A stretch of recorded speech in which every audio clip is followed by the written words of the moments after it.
अस्सलाम वालेकुम नाज़रीन, आप मेरा यूट्यूब चैनल देख रहे हैं। मेरा नाम सोहराब बरकत है। मुस्कान ज्यादती केस, रावलपिंडी मदरसा स्कैंडल, मुफ्ती शाहनवाज केस, उसके कुछ ऐसे पहलू पर आज बात करेंगे जिन पर अभी तक डिटेल डिस्कशन नहीं हुई और जिनके सवालात आप अक्सर उठाते हैं और जवाबात नहीं मिलते। और मुझे भी बहुत सारे ऐसे सवालात हैं जिनके जवाबात नहीं मिले। लेकिन उससे पहले एक बात मैं आप लोगों की खिदमत में पेश करना चाहता हूं। बहुत सारे लोग मुझ पर भी अनबाइस्ड होने की तनकीद कर रहे हैं, तो मैं आपको यह बात यकीन से कहता हूं और मेरे पास ऐसा सारा रिकॉर्ड मौजूद है जो मैं आपको दिखा सकता हूं, पेश कर सकता हूं आप सबके सामने, कि मैं कोई भी वीडियो करने से पहले मुस्कान की वालदा साहिबा से, मिस रुबीना साहिबा से टेलीफोन पे बात करता हूं। मुफ्ती शाहनवाज साहब के जो करीबी दोस्त हैं, जो इस केस में बाकायदा मुलविस हैं, उनके साथ होते हैं, उनसे इजाजत लेता हूं। इन दोनों के लॉयर से बात करता हूं और उसके बाद कोई भी वीडियो करता हूं। लिहाजा मेरा जाती तौर पर इस केस में कोई बाइसनेस नहीं है। मैं सिर्फ जाती तौर पर इस केस को मंतकी अंजाम तक पहुंचते हुए देखना चाह रहा हूं और वो सारे पहलू आप लोगों के सामने पेश करना चाह रहा हूं, क्योंकि आप लोग असल ताकत हैं इस सारे केस की।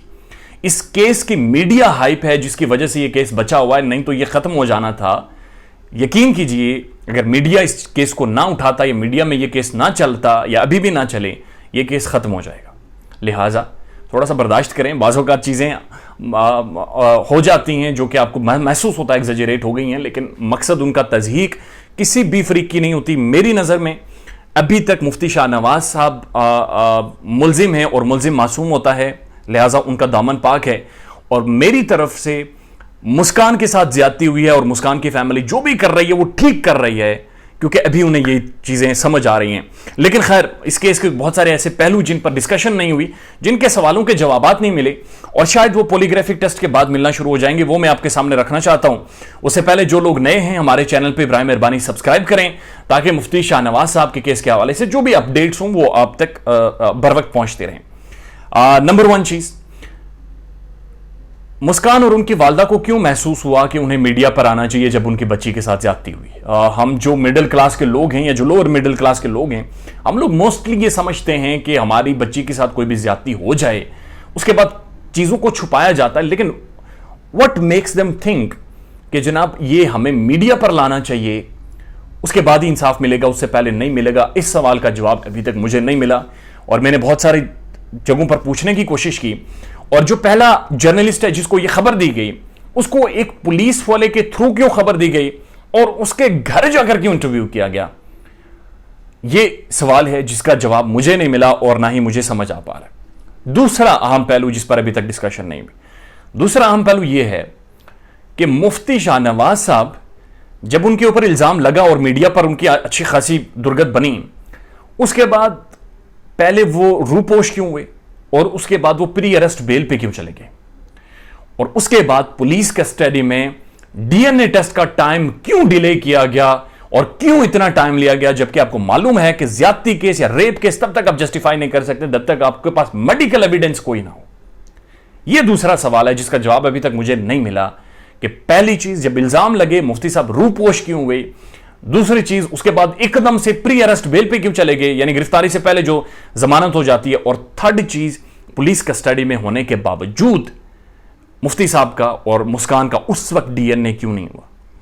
तीसरी चीज, जब मुफ्ती साहब गिरफ्तार हो गए उसके बाद पुलिस ने फौरी तौर पर डीएनए के लिए क्यों नहीं जोर दिया, क्यों नहीं पुलिस ने जोर दिया कि इसका डीएनए करवाएं, क्यों पुलिस ने कम से कम 15 दिनों के बाद अब जाकर गई है पुलिस पॉलीग्राफिक टेस्ट के लिए, क्यों पुलिस ने फौरी तौर पर डीएनए टेस्ट नहीं करवाया ताकि उसकी कोई रिपोर्ट सामने आती और उस पर बातचीत हो जाती। तीसरा पहलू। चौथा पहलू जो बहुत अहम है, अभी तक इस केस को, ये 14 अगस्त को केस हुआ है और आज मेरे ख्याल में 17 तारीख है, तो 1 महीना और 3 दिन गुजर गए।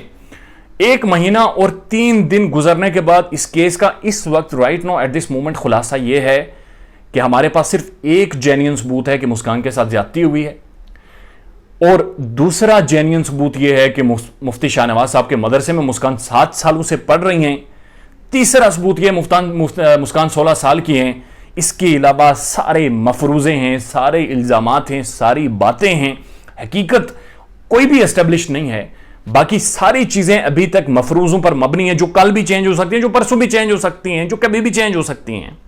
ये एक तीसरा चौथा बड़ा अहम नुकता है कि अभी तक तकरीबन 1 महीना 3 दिन गुजरने के बावजूद जो हकीकत इस केस की सामने आई है वो ये है कि नंबर 1 जो मुस्कान के साथ ज्यादती हुई है, नंबर 2 वो उनके मदरसे की तालिबा थी, और नंबर 3 कि वो 16 साल की हैं। इसके अलावा कोई मुसल्लमा हकीकत नहीं है।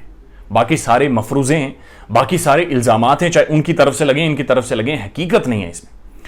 5वीं इस केस की बहुत ही अहम चीज़, लॉयर्स के लिए पैसे कहां से आ रहे हैं और ये तारीखें क्यों इतनी ज़्यादा बढ़ रही हैं, चाहे मुफ्ती साहब पैसे खर्च कर रहे हो, चाहे ये फैमिली खर्च कर रही हो। जब ये दोनों मुतवसत घराने से ताल्लुक़ रखते हैं, जब ये दोनों के बकौल वो बड़े लोअर मिडिल क्लास फैमिली से हैं या लोअर क्लास फैमिली से हैं, तो उनके पैसे कौन खर्च कर रहा है लॉयर्स के ऊपर, क्योंकि कचहरी में अच्छे खासे पैसे लगते हैं। मैं सिर्फ एक बार कचहरी में गया हूँ इधर पिंडी में, इस्लामाबाद से, तो आप यकीन कीजिए कम अज़ कम 800-900 रुपये मेरा यहाँ से किराया लगा जस्ट वहाँ पर पहुँचने के लिए, वो इतनी दूर जगह है। तो क्या वजह है कि ये इतना ज़्यादा खर्च भी हो रहा है, इतने ज़्यादा पैसे भी आ रहे हैं और इतना एग्रेसिवली केस को भी परस्यू किया जा रहा है, और ये सारी चीज़ें नहीं सामने आ रही हैं। ये 5वां। छठा अहम नुकता जिस पर अभी तक डिस्कशन नहीं हुई, और वो ये है कि मुफ्ती शाहनवाज साहब के हक में कैंपेन शुरू करवाने की ज़रूरत क्यों पड़ी असल में। ये बड़ा अहम नुकता है। 7वां इस केस का अहम नुकता, जिस बंदे ने पहला इंटरव्यू किया, जिनका मैंने कल इंटरव्यू किया, इफ्तिखार साहब का, इफ्तिखार खटक का, वो क्यों इस केस में पार्टी बन गए हैं, क्यों वो अब फेसबुक पोस्टें कर रहे हैं कि जनाब इसमें बहुत सारे सफेद पोश लोग इन्वॉल्व हैं, मैं उन्हें बेनकाब करूंगा, क्यों वो जातियात पर ले चले हैं इस केस को, क्यों बतौर साफी एक अनबाइस्ड उन्होंने तज्जिया एंड तक नहीं दिया, जाती क्या इंटरेस्ट है उनका इस केस में, और क्यों वो इस केस की फाइल उठाए फिरते हैं। ये एक बड़ा अहम और प्रोब होने वाला सवाल है, जिसका जवाब शायद मिले या शायद ना मिले, लेकिन बहरहाल मैंने बड़ी पूछने की कोशिश की, लेकिन मुझे उन्होंने इस हवाले से कुछ नहीं बताया। 9वीं बात, और वो बड़ी इंपॉर्टेंट बात है, वो ये है कि नए करैक्टर्स का इस केस में सामने आना। एक पुलिस वाला जो पंजाब पुलिस का एहलकार है, जो सरकारी मुलाजिम है, वो सरकारी मुलाजिम क्यों कर एक जर्नलिस्ट को कॉल करेगा कि जनाब ये एक मदरसे की हाफिजा इसके साथ जाती हुई है, और उस बंदे का ये खबर देने के बाद रूपोश हो जाना, गायब हो जाना। आप यकीन कीजिए, मैंने फेसबुक के थ्रू, मैंने जर्नलिस्ट दोस्तों के थ्रू, मैंने पंजाब पुलिस के थ्रू, मैंने लोकल एडमिनिस्ट्रेशन के थ्रू, हर बंदे के थ्रू ट्राई किया कि जनाब इस बंदे की ये तस्वीर है, ये बंदा है, इसको मुझे ढूंढ कर दें, इसका नंबर दें, मैं इसका इंटरव्यू करना चाहता हूं, क्योंकि ये बड़ा इंपॉर्टेंट मसला है और ये केस बड़ा प्रोमिनेंट है। तो इनका क्या खुलासा है, तो इस पर अभी तक कोई चीज सामने नहीं आई, और ना ही वो बंदा सामने आया, और ना ही वो मिल रहा है। और कल जिस जर्नलिस्ट ने पहली वीडियो की थी, उन्होंने भी ये बताया कि सबसे पहले खबर भी उन तक उसी बंदे ने पहुंचाई थी। तो बड़ा मेजर सवाल ये है कि वो पुलिस वाले को कैसे पता चला कि यहां पर एक मदरसे की बच्ची के साथ ज्यादती हो गई है, और ये सारा सीन है। आखिरी अहम नुकता, मदरसे के अंदर जो तालिबात मौजूद हैं, मदरसे की जो टीचर्स हैं, वो मुफ्ती शाहनवाज साहब के हक में बात कर रही हैं, और बड़ी ज़बरदस्त तरीके से बात कर रही हैं। तो जो JIT ने 15 दिन तहकीकात की, जो 16-16 घंटे इन्हें बैठा के रखा, JIT टाइम डिले कर रही थी, टाइम ले रही थी, या कुछ इन्वेस्टिगेट भी कर रही थी। JIT की जो रिपोर्ट है वो किधर है, और उस रिपोर्ट में क्या ऐसी बातें जो उन्होंने 18-19-20 दिनों में तहकीकात की हैं, ये एक अहम सवाल है। ये 10-11 इस केस के अहम नुक्ते हैं जिन पर डिस्कशन नहीं हुई, और इनके जवाबात जानना ज़रूरी हैं, तभी जाकर आप इस केस को हकीकत में अंडरस्टैंड कर सकेंगे। अपना ख्याल रखिएगा, और हमारे चैनल का भी। अल्लाह हाफ़िज़।